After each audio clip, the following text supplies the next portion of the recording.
అందరికీ నమస్కారం అండి.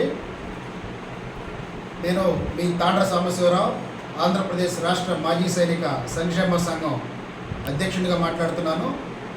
ఈరోజు మీ అందరి ముందుకి రావడానికి ముఖ్యమైన ఉద్దేశం మాజీ సైనికులకు, మాజీ సైనికుల సతీమణులకు, ఎవరైతే వైఫ్స్ ఉన్నారో, టీచర్స్ ఉపాధ్యాయుల విభాగంలో ఉపాధ్యాయులుగా పనిచేస్తున్నటువంటి మాజీ సైనికులకు కానీ, ఉపాధ్యాయురాలుగా పనిచేస్తున్నటువంటి మాజీ సైనికుల భార్యలకు కానీ గతంలో ప్రిఫరెన్షియల్ కేటగిరీ కింద పోస్టింగ్ విషయాల్లో కొంత వాళ్ళకి ప్రిఫరెన్స్ ఇవ్వటం జరిగింది.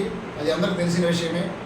అయితే ఇప్పుడు జరగబోతున్నటువంటి పోస్టింగ్లలో మాజీ సైనికులకు కానీ, సైన్యంలో సేవలు చేస్తున్నటువంటి సైనికుల భార్యలకు కానీ, ఎవరైతే టీచర్స్గా ఉద్యోగం చేస్తున్నారో వారికి పోస్టింగ్ల విషయంలో గతంలో ఇచ్చినటువంటి ప్రిఫరెన్షియల్ కేటగిరీ అనేది తీసేసి సుదూర ప్రాంతాలకి, వారి హోమ్ స్టేషన్ నుంచి దూర ప్రాంతాలకి పోస్టింగ్ ఇస్తున్నట్లు తెలియవస్తుంది.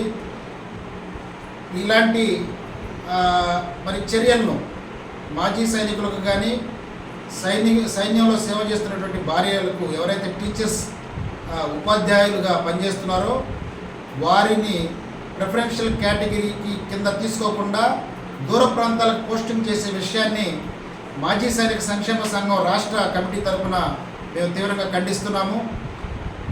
ఈ సందర్భంగా గౌరవ ఆంధ్రప్రదేశ్ రాష్ట్ర విద్యాశాఖ మంత్రి వర్యులు శ్రీ నారా లోకేష్ బాబు గారికి, ఉప ముఖ్యమంత్రి వర్యులు శ్రీ పవన్ కళ్యాణ్ గారికి, అదేవిధంగా మాజీ సైనికులకు కార్పొరేషన్ కూడా అనౌన్స్మెంట్ చేసినటువంటి ముఖ్యమంత్రి వర్యులు శ్రీ చంద్రబాబు నాయుడు గారికి కూడా ఆంధ్రప్రదేశ్ రాష్ట్ర మాజీ సైనిక సంక్షేమ సంఘం తరఫున ఒక విజ్ఞప్తి చేస్తున్నామండి.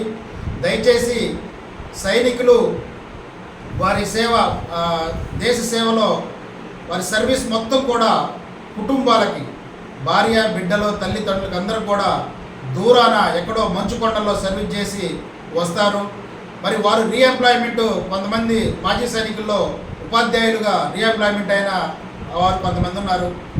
అదేవిధంగా ఎక్కడో మంచుకొండల్లో అడవుల్లో డ్యూటీలు చేస్తున్నటువంటి సైనికుల సతీమణులు ఉపాధ్యాయురాలుగా ఉన్నారు.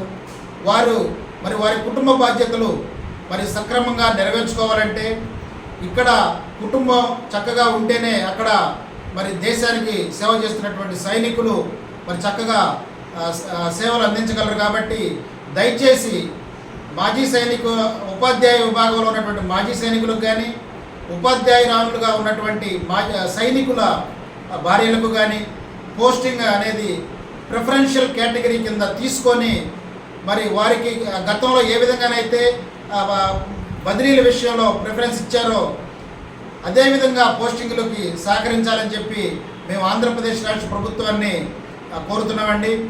మాజీ సైనికులు కానీ, సైనికులు కానీ సుమారుగా 1,50,000 కుటుంబాలు మీ నిర్ణయం కోసం ఎదురు చూస్తున్నట్లు మేము మీకు తెలియజేస్తున్నాము.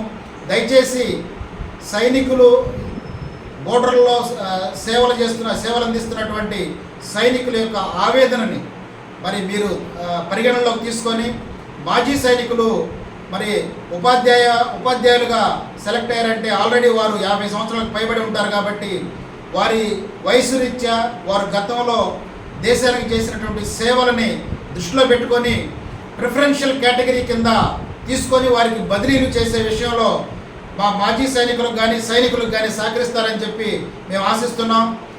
ఈ విషయంలో Andhra Pradesh Sainik welfare department brigadier director అయినటువంటి బ్రిగేడియర్ వెంకటరెడ్డి గారికి కూడా మేము ఆంధ్రప్రదేశ్ రాష్ట్ర మాజీ సైనిక సంక్షేమ సంఘం తరఫున విజ్ఞప్తి చేస్తున్నాం. సార్, మీరు కూడా దయచేసి విద్యాశాఖ కమిషనర్తో కానీ, ప్రిన్సిపల్ సెక్రటరీ గారితో కానీ ఈ విషయాన్ని లేవనెత్తి సైనిక ఉపాధ్యాయ విభాగంలో ఉన్నటువంటి మాజీ సైనికులకు, సైన్యంలో సేవలు అందిస్తున్నటువంటి సైనికుల కుటుంబ సభ్యులకు న్యాయం చేకూరుస్తారని చెప్పి ఆ దిశగా సైనిక్ వెల్ఫేర్ డిపార్ట్మెంట్ తరఫున కూడా చర్యలు తీసుకోవాలని చెప్పి కోరుకుంటూ మరొకసారి ఆంధ్రప్రదేశ్ గవర్నమెంట్ ప్రభుత్వాన్ని, గౌరవ విద్యాశాఖ మంత్రి వర్యులు శ్రీ నారా లోకేష్ గారికి, పవన్ కళ్యాణ్ గారికి, ముఖ్యమంత్రి వర్యులు నారా చంద్రబాబు నాయుడు గారికి కూడా మరొక్కసారి విజ్ఞప్తి చేస్తూ ఉపాధ్యాయ విభాగంలో పనిచేస్తున్నటువంటి మాజీ సైనికులకు, సైనికుల భార్యలకు